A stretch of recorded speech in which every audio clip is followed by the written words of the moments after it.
Praise the Lord. இன்றைய தியானம் அப்போஸ்தலர் 10:34 முதல் 38 வரை.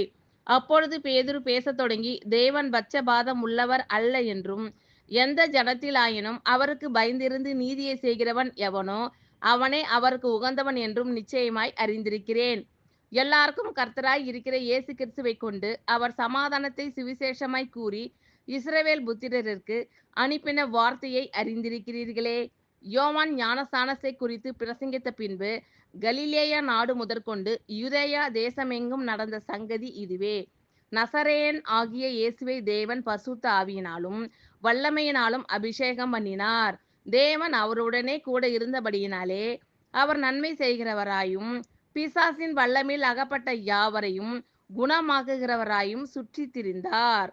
அப்பொழுது பேதுரு பேசத் தொடங்கி, தேவன் பட்சபாதம் உள்ளவர் அல்ல என்றும், எந்த ஜனத்திலாயினும் அவருக்கு பயந்திருந்து நீதியை செய்கிறவன் எவனோ அவனே அவருக்கு உகந்தவன் என்றும் நிச்சயமாய் அறிந்திருக்கிறேன்.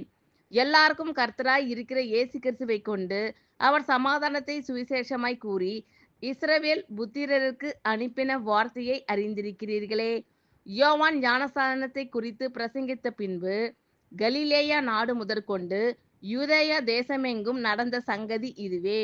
நசரேயன் ஆகிய இயேசுவை தேவன் பரிசுத்த ஆவியினாலும் வல்லமையினாலும் அபிஷேகம் பண்ணினார்.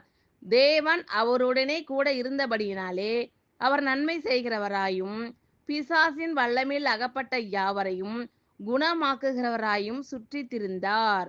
ஆமீன். Thank you Lord. கர்த்தர் உங்கள் அனைவரையும் ஆசீர்வதிப்பாராக. God bless you all.